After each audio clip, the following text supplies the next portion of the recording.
The child stood in the hospital corridor, her face gaunt, her eyes empty of recognition. Madame Picar reached for her, trembling, and the little girl pulled away. She spoke no Breton. She knew no names. 250 miles from home, after 5 weeks of searching, a mother looked upon a stranger wearing her daughter's face. But in a shallow ditch, beneath spring grass, something else was waiting to be found. What happened in the mountains of Brittany in the spring of 1922? Hello everyone. Before we start, make sure to like and subscribe to the channel, and leave a comment with where you are from and what time you are watching. Your support helps us bring you more stories like this. Spring had arrived late that year, bringing milder days and fresh greenery to the fields. The air smelled of turned earth and wood smoke. On the Picar farm, a simple stone structure with a slate roof and no electric light, the rhythms of agricultural life continued as they had for generations. François Picard, aged 43, worked the land with his 8 children. His wife, Marianne, tended the household, baking bread in the communal oven, washing clothes by hand, preserving what little they had for harsher months. They spoke only Breton, the ancient language of the countryside, isolated from the wider world by distance and poverty. The youngest child was Pauline. She was 2 years and 6 months old. On that April afternoon, she went outside to play with her brothers and sisters, running through the grass near the barn, her small feet making no sound on the soft ground. By supper time, when Madame Picar called for the children to return, they all came running. Every one of them, except Pauline. What followed would leave the village searching not only for a child, but for truth itself. At first, Marianne Picar assumed the little girl had wandered to another part of the property, perhaps near the garden, perhaps by the barn where the chickens scratched at the dirt. She called again, louder this time, her voice carrying across the yard. There was no reply. The silence held. A feeling took shape, one she could not name. She began to search the house, moving from room to room, calling for her daughter. The other children watched from the doorway. Still there was no answer. By evening, François had been told. He searched the farm thoroughly, walking the boundaries, checking the outbuildings, calling Pauline's name into the growing dusk. The other children searched as well, fanning out across the familiar ground. Nothing. No sign. No sound. As darkness fell, a few neighbors arrived to help. They carried oil lamps and walked the nearby fields, their voices echoing across the empty land. The calls were met with silence. The next day, the search intensified. Word spread quickly through Goas-Aludu, and soon it seemed the entire village was involved. They scoured the fields, combed through thick underbrush, ventured near the edge of the forest. They searched the ditches, the streams, the places where a small child might fall or hide. But there was no trace of her. No torn fabric caught on branches, no footprints in the soft earth. Nothing. As the days passed, the uncertainty settled over the village like fog. No one could say what had happened to the little girl. The search turned up nothing, and with no clear answers, speculation began to take root. Some whispered about a tragic accident.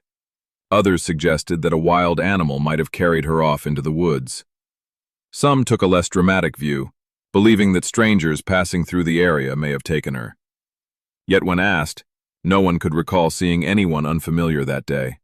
No carts had passed through. No travelers had stopped at the inn. What was certain was that people struggled to make sense of what took place on the afternoon of the 6th of April, 1922. Without evidence, all they could do was guess. One man, however, did not escape suspicion. Christophe Caramion, a peddler of small household items and occasional farmhand for the Picar family, had been seen in the village that day. He was known to the family. He had worked their land. Some witnesses later claimed they had observed him watching Pauline with what they described as unsettling interest. His past only deepened the suspicion. He had served 5 years in prison for assaulting a young child. Rumors spread rapidly through Goas-Aludu. Some villagers recounted how they had seen him near the children as they played, his gaze focused on them with undue attention. Others claimed he had been inquiring about the children's daily routines, asking when they went outside, where they played, whether they wandered far from the house. These details, true or embellished, passed from household to household. Nothing more was thought of it at first. Then the child went missing. The difficulty was this. Christophe Caramion had been seen leaving the village at around midday on the 6th of April, several hours before Pauline was last observed playing near the barn. Nevertheless, given his criminal history and his connection to the family, he was arrested and questioned. He denied any involvement. He insisted he had nothing to do with the disappearance. When the police investigated his account, they found multiple witnesses who testified that he had been in another village at the time Pauline was believed to have gone missing. With no evidence to hold him, the authorities had no choice but to release him. Even so, many in the village remained unconvinced. To them, it seemed too convenient. They believed he knew more than he was willing to admit. Whispers followed him through the streets. Doors closed when he approached, yet nothing could be proved. As April turned to May, the search continued, but hope faded with each passing day. The fields had been walked. The forest had been combed. The streams had been dragged. No body had been found.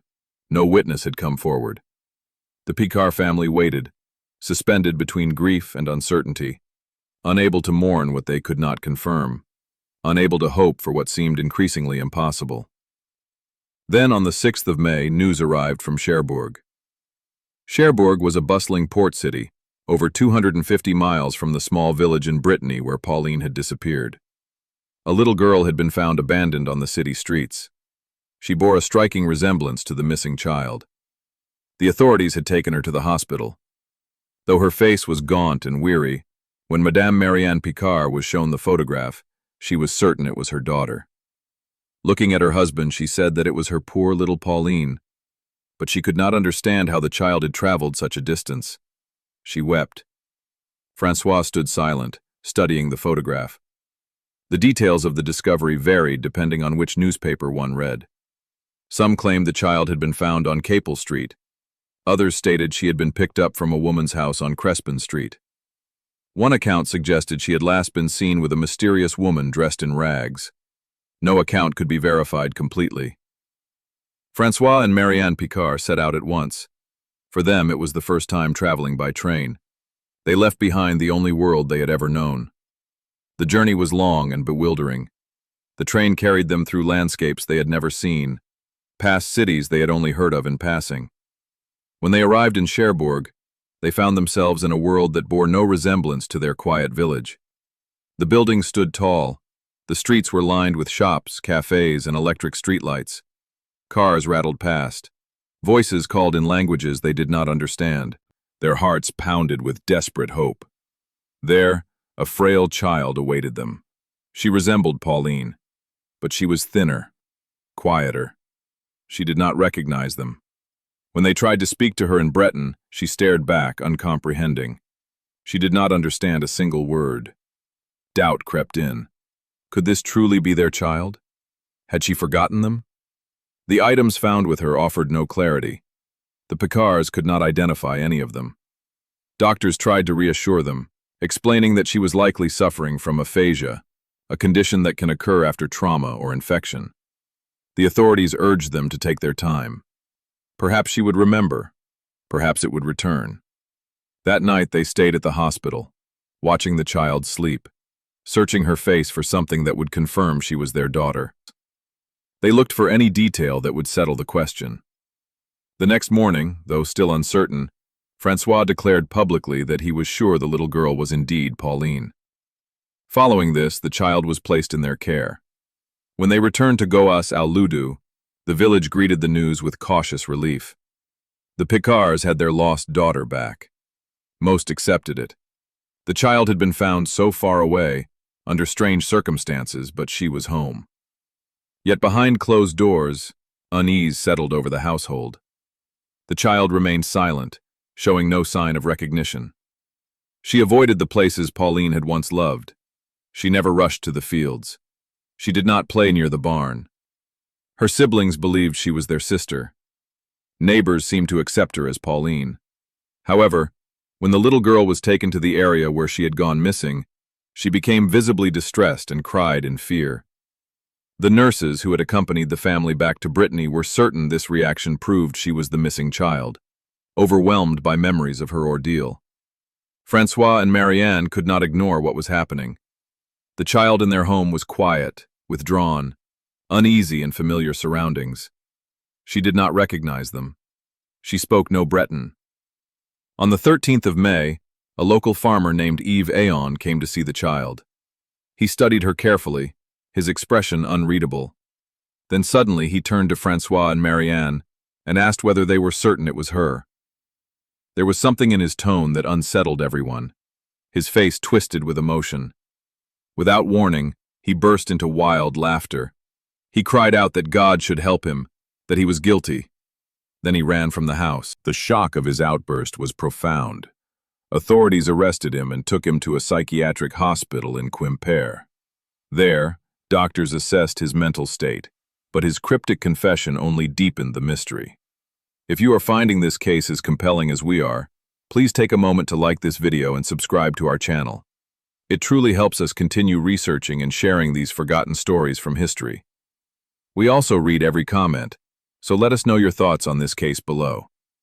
Now let us continue. 2 weeks later, on the 28th of May, horror struck again. A cyclist passing through the countryside stumbled upon a ghastly sight. In a shallow ditch, partially concealed by grass, lay the decomposing remains of a small child. The body had been badly mutilated and was unrecognizable. Nearby, folded neatly, was a dress and a pair of blood-stained shoes. The police were contacted. Soon the entire village had gathered at the spot. Everyone was shocked. The area had been thoroughly searched following Pauline's disappearance. People began to wonder whether the body had been placed there deliberately, knowing it would eventually be found. But there was a second mystery that deepened the horror. Not far from the child's remains, the skull of an adult male was discovered. His features were destroyed beyond identification. Who was he? And why was his head found so close to the little girl's corpse? No answer was given. No connection could be established. Newspapers were certain that the body was that of Pauline Picar, especially as the dress and shoes found at the scene were identified as exactly the same as the clothes the little girl had been wearing on the day she disappeared. Francois Picard initially believed it to be his daughter. However, when questioned by the commissioner, his certainty wavered. He hesitated. Looking at the small body, he said that the clothes and shoes were hers. But was it truly her? The other child looked so much like her. On the same day, a judge arrived to take charge of the investigation. The authorities handling the case were struggling with more questions than answers. Dr. Poulik was the first to examine the body. He found signs of injury and ordered it to be sent to Châteaulin for further examination. A second doctor later identified a stab wound to the groin, which measured approximately 1 centimeter in length and 2 centimeters in depth. Though early findings pointed toward violent murder, investigators began to lean toward the possibility that the child may have died from exposure. Despite the autopsy, no clear cause of death could be determined. The condition of the remains made certainty impossible. The judge had to make a ruling. He concluded that the body found was that of the missing child, Pauline Picar. He officially determined her death to be accidental. With no clear evidence of foul play, the case was closed.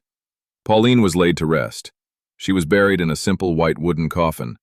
For her grieving family, it was meant to be closure after weeks of searching and uncertainty. The village attended. Prayers were said. The grave was filled. Yet questions remained, unspoken but persistent.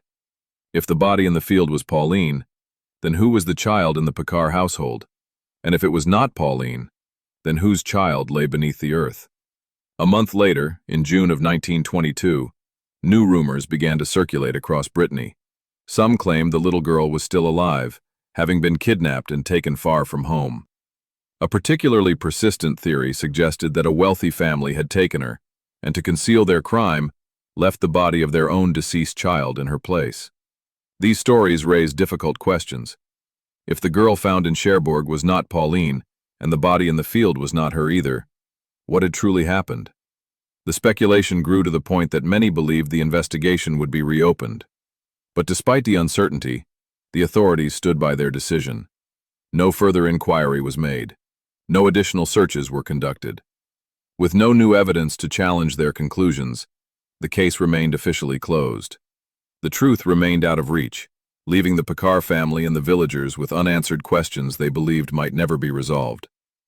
The little girl who had been found on the streets of Cherbourg was sent to an orphanage and given the name Marie-Louise Pauline. As time passed, something remarkable happened. She grew more confident. She began to speak in perfect Breton. She had no memory of her origins, but she adapted quickly, earning the nickname, the girl with the pretty smile. Several families sought to adopt her, but she remained in the care of the Franciscan nuns. Tragically, 2 years later in 1924, she contracted measles and died. She was buried in the orphanage cemetery, her brief life recorded only in the registers of the sisters who had cared for her. No family claimed her. No one came to mourn. The grave was marked with a simple wooden cross, and in time, even that decayed.